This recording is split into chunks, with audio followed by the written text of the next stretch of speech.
place, excuse me, Dominic Welch in the ITR with a 121.585.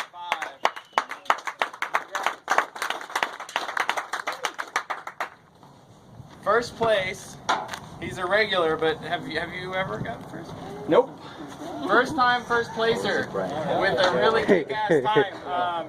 Very close to the overall class record. I think Dom, what is it? 20.3. 20.3, and Dom holds it with a 20.3. John ran a 20.759, 120.759.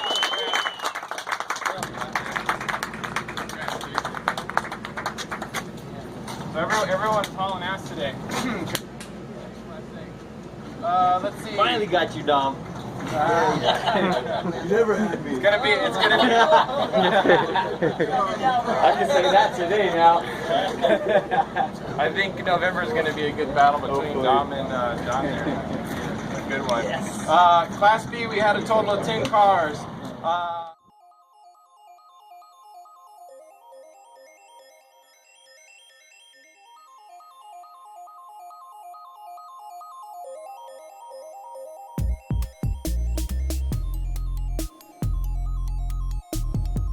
And that'll wrap it up for today, guys. I just got back from the track yesterday, finished putting away all of my parts and wheels. I just want to say thanks for watching. I know those videos can sometimes be a little boring, especially if you're not there, and watching a video on a GoPro through a screen definitely doesn't replicate how it feels on track. I was super excited though. I was able to finally chase down Dominic. He's the guy in the ITR. Really cool guy, great friend, and it's been really fun battling him.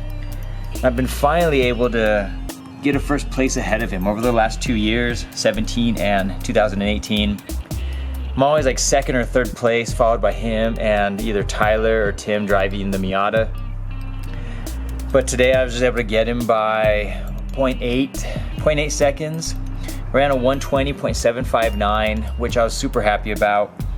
The class record in that direction is a 120.3, so I'm only 0.4 seconds off, and I still got a little bit of room to grow, maybe a couple parts to add on too, so hopefully we can get there. But first ever victory for me. I have a handful of bronzes, a couple from this year. This gold, I don't really consider this a first place victory. This is from a rally we had September of 2017, and on the second day, Dominic didn't show up in his ITR, so naturally I was second place, I took the first place. So I don't really consider that a victory against him, whereas this one, finally able to get it. So hopefully the November event, I can hopefully perform well in the clockwise direction. Thanks for watching, guys. We'll see you next time.